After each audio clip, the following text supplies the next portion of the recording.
And welcome back to the channel, everybody. This week I am talking about Riverdale and Archie Comics in general. But before I get into that, I have to tell you, this video was supposed to go up yesterday, as I promised, and you guys know that I want to do these updates Monday, Wednesday, and Friday. Well, this is the second time I'm recording this. I had actually recorded the actual video a week ago, or several days ago, and I had it all ready to go. But it needed some heavy editing. It went a little bit too long, and there were some things that I felt didn't need to be there. So I spent like 3 hours editing this. I put all these images in it and everything. It was 1080, and my computer completely froze during the rendering process. Locked up everything. Wouldn't do anything. I had to hard boot it, and when I brought it back up, the entire editing file was corrupt. Even the backup file was corrupt. So after giving up, eating dinner, going to sleep, and then getting back up, I decided, you know what, I'm not going to spend all that time trying to re-edit that original video. I'm just going to re-record it.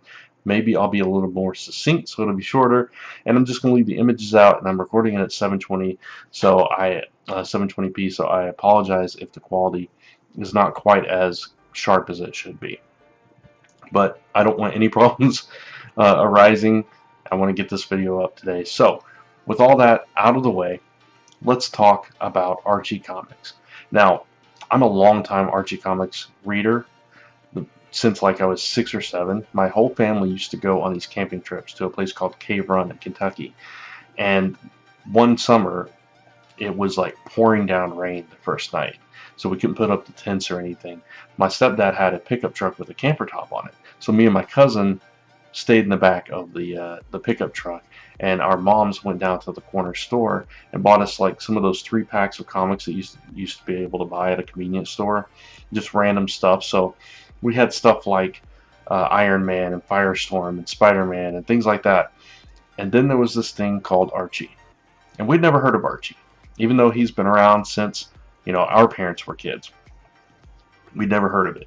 The only Archie we knew was Archie Bunker from All in the Family. So we were trying to figure out which character was Archie Bunker, and we decided that Mr. Weatherbee must be Archie, but we didn't understand why he was called Mr. Weatherbee. It took us a while to figure out, hey, wait a minute, this isn't the same thing. And it was funny, but for whatever reason, that made me a lifelong Archie fan, and actually both of us read Archie for a number of years. My cousin kind of fell out of comics completely, got into other things. As you guys know, I work in and around comics. Comics are kind of a huge part of my life, so I kept reading Archie through the years, whether it be the digest or the single issues. And over the years, Archie has changed a lot, but he's kept, not just Archie, but his entire cast of characters have kept to the core of what they are supposed to represent. And it's basically all ages, lighthearted fun. Most of it is gags, and it's kind of timeless humor because over the years in different incarnations of Archie, these gags have repeated themselves, just more modernized as the years go on. And that's the beauty of Archie. It is kind of that timeless thing.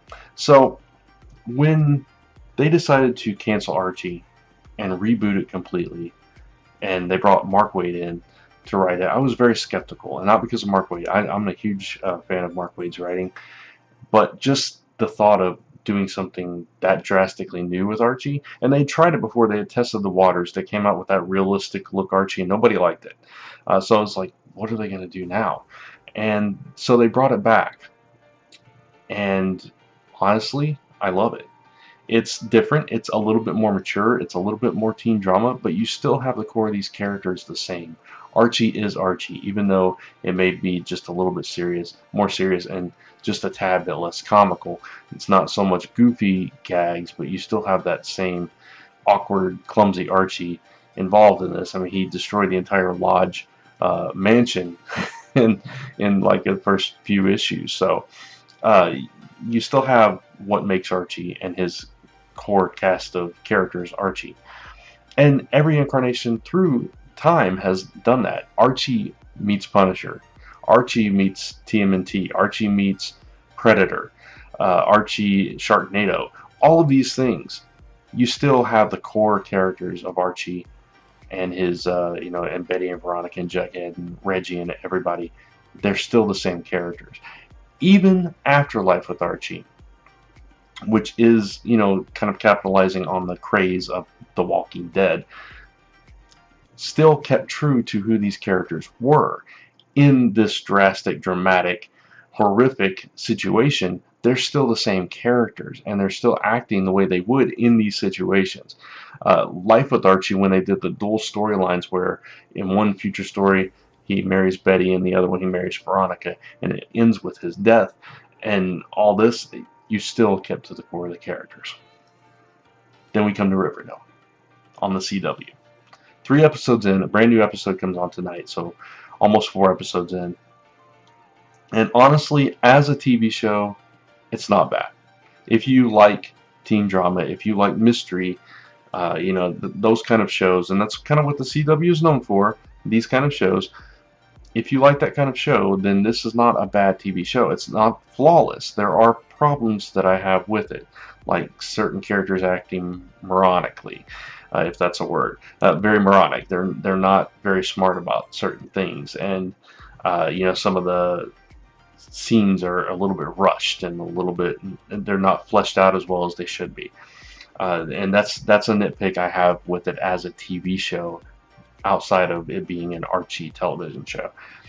So recently I participated in a panel on an episode of Media Madness over on youtube.com/comicfrontline, talking about the premiere episode of Riverdale. So if you want to hear my full thoughts about that particular episode and what I thought initially of all those characters, it'll be linked in the description below and on the end card at the end of this video, so you can find that there. So I'm not going to spend a whole lot of time on each episode, but I am going to talk about what I think about these characters and how they've grown through 3 episodes so far. My main problem from that very first episode until the current one is still Archie. And I will get to that. I'm going to go through this character by character, and Archie's going to be the last one I go on. So, diving into the characters a little bit. Reggie Mantle. We've barely seen him. We've seen him like 2 or 3 times. And at first, he doesn't seem like Reggie at all. He's this frat boy jock. And him and Archie seem to be very friendly. They're buddies. They're both, on the football team. And it's kind of weird because he's goofing off and everything. And then the very next time you see him, he's like fighting with Archie, and he's like beating him up, and he's still this jock frat boy, and neither one of these fit who Reggie is, and it really does a disservice to his character, the fact that he's not used more, because in the comics Reggie is a central character to the core cast of Archie. So I'm sad to see the way that they're handling him, and I hope in the future they bring him in more and he becomes the Reggie that we know. Kevin Keller. I don't know much about Kevin Keller. He had his own series for a while. I didn't read it, so I've only seen his appearances in some of the other books. And the thing I appreciate about Kevin is in the comics, he was not a stereotypical character. He is, as far as we know so far, at least in the core cast, the only homosexual core cast member of the Archie Comics universe as we know it. In future stories we saw him get married and this and that, but he was the first, and he went against type, being less stereotypical, less cliche. And I feel like in the show so far, Kevin has become that very cliche gay best friend, and we talked about that on the Media Madness episode as well. And I wish they would pay a little bit more respect to some of these characters. Moose. In the first episode, Moose is experimenting with Kevin, and I'm not sure, I guess of all the characters in the main cast, he makes the most sense to go that route with, but it doesn't feel like Moose to me. Moose just doesn't feel like Moose at all. He just doesn't seem like the Moose Mason of the comics that has the girlfriend Midge and is always beating up Reggie because Reggie's trying to get with his girl. And I know you don't want to go that goofy in this version of Archie, but I don't know. He just has not felt like himself at all And I'm not sure how I feel about them going that direction with that character. Uh, but, you know, whatever. I guess they needed to go there with some character, and he does make the most sense. Josie and the Pussycats. Now, the comic version were very stereotypical, very cliche. So I'm kind of glad they went away from that direction. Especially, you know, just I'm just glad they went the direction that they went. But the problem I have with it is Valerie and Melody never speak. They have very few lines. They don't hardly interact at all. And Josie, who is, I get she's protective of her music. That character has always been that way. She's very proud of her band and, you know, doesn't want anybody stepping on her toes. But she has a little bit too much attitude, a bit of an attitude problem in this show so far. We saw that start to break down in episode 3, and I hope that's the trend that we go on. But I also hope that the other girls kind of step to the forefront and become actual characters as opposed to background singers, which is what they've relegated them to. And I hate that, because the beautiful thing about Josie and the Pussycats is they were all 3 distinct personalities that came together to form this unlikely trio, and we don't see any of that. We need that. We have Mr. Weatherbee, which we have not really seen much of to date, so it's hard to kind of gauge, you know, about, you know, what his if his character is true to the comics or not. Same thing with Pop Tate. We've only seen him, you know, kind of passing through, maybe have a line, so can't go too much further with them. We haven't seen Archie's mom yet. She's out of the picture. We know she's coming. We have seen his dad, Luke Perry, 90210 fame. He's growing on me. At first, he just seemed like, hey, it's Luke Perry and he's got a kid. You know, it's Dylan McKay and he's got a kid. And now he's kind of grown and he's starting to become more like Archie's dad that we're familiar with. So I can give him time to grow. Mr. Lodge, who is an integral part to the entire Archie universe, is nowhere to be found because he's been arrested for embezzlement, which makes perfect sense. And I like that. I like that direction that they're going with them. Now, the mothers, Betty Cooper's mom and Veronica Lodge's mom. It's like they flip-flopped them. They switched them, and I don't understand it. Veronica's mom, I really like the actress. I've seen her in a lot of things. I cannot remember the name of the show. There was a show where her family was a family of boxers. It was on Showtime or something like that years ago. I love this actress. She was in The Gates, I believe. And she's doing a really good job, and I kind of like that, you know, it's the downtrodden. She's, you know, having to work as a waitress, and it's kind of forced her and Veronica to kind of change their way of life. And I'll get to that more when I talk about Veronica. Now, Betty's mom has always been kind of sweet and supportive in the comics, and this version of Betty's mom, I can't stand her. I hate this character. I hate her. She is evil, and I don't get that, and it has an impact on Betty, which changes Betty's core character, which is a problem I have. I'll talk about her later as well. Let's see, are there any other parents? Cheryl Blossom's parents, they're fine. We haven't seen a whole lot of them. We've not seen Jughead's parents at all, which, you know, we very rarely did in the comics either. Jughead, speaking of Jughead, he's my favorite character so far. I love the fact that he's a writer, and he's writing this story, and he's kind of narrating this story as we're watching it unfold. But he still maintains a lot of the things that make him Jughead. He's still, they're throwing in little things here and there, like him taking other people's food or trying to get other people to pay for his food and that kind of thing. And he's kind of aloof and standoffish, and he's just outside of all the popular stuff going on, and he's detached, and that's the way Jughead should be. So I appreciate that, and I think Cole Sprouse is doing an amazing job as Jughead so far. We'll see if that continues. Cheryl, I think, is perfect as well.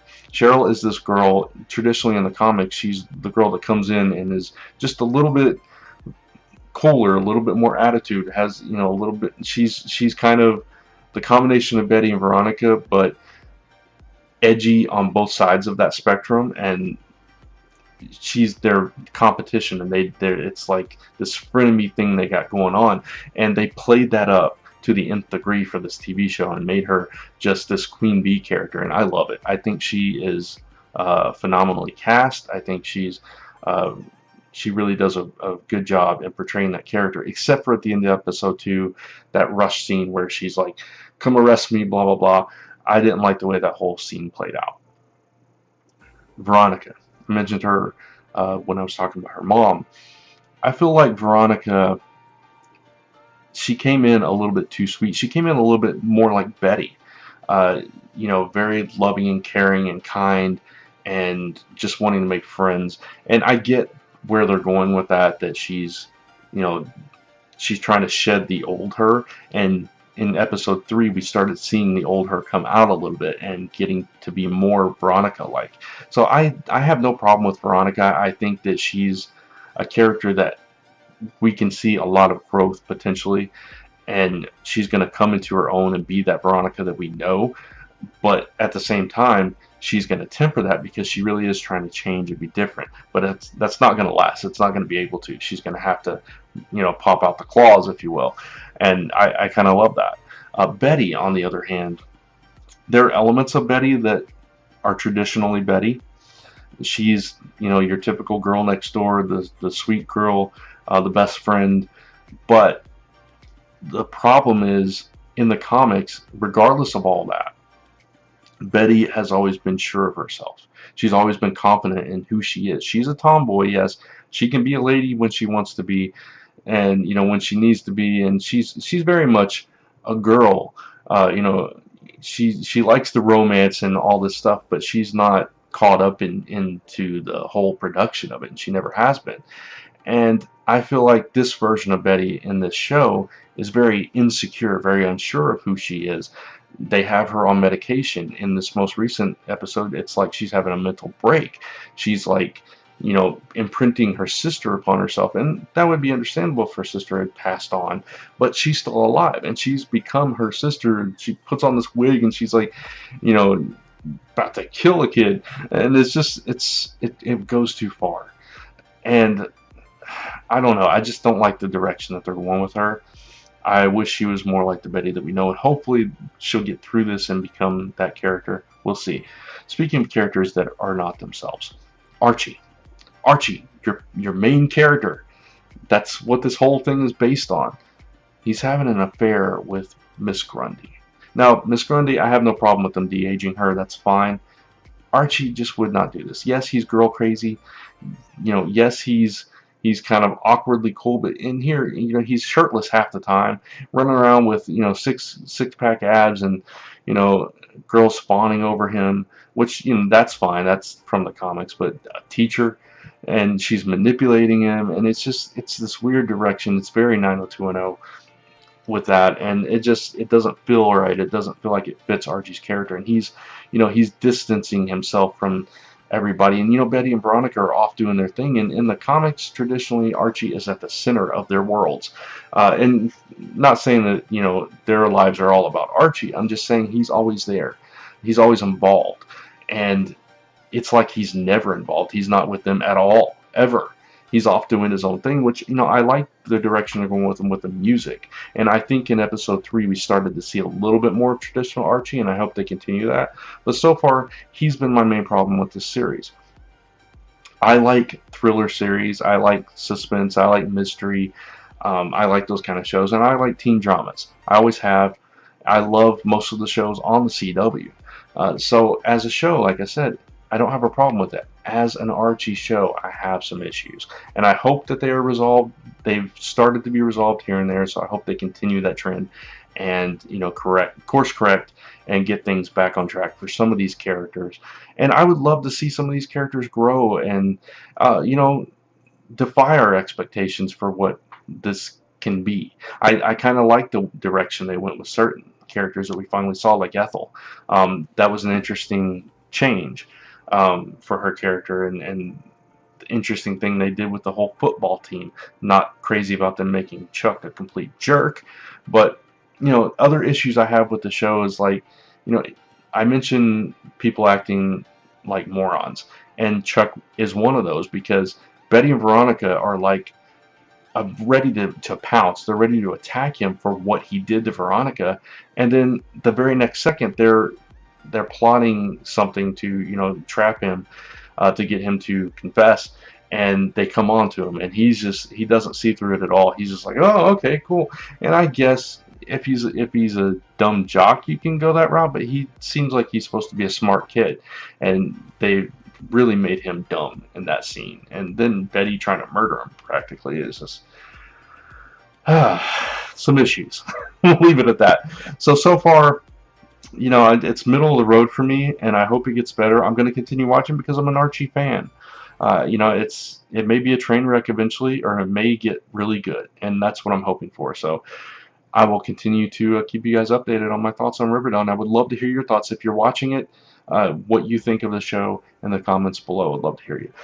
All right, so all that's done. Talked about Riverdale.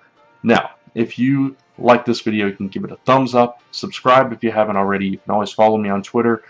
Friend me on Facebook.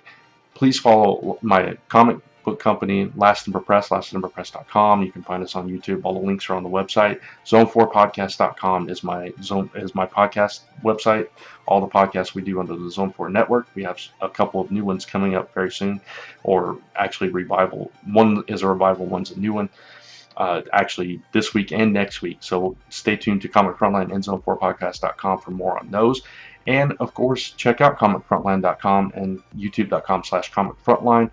Weekly on Tuesdays, we cover the world of comics, comic news, and we share our top 5s with you live on the live show at 9:30, 10 p.m. Eastern Time over there. So that's it for me. Until next time, thank you guys for watching. Please leave a comment below, and I'll see you in the next video. Be good.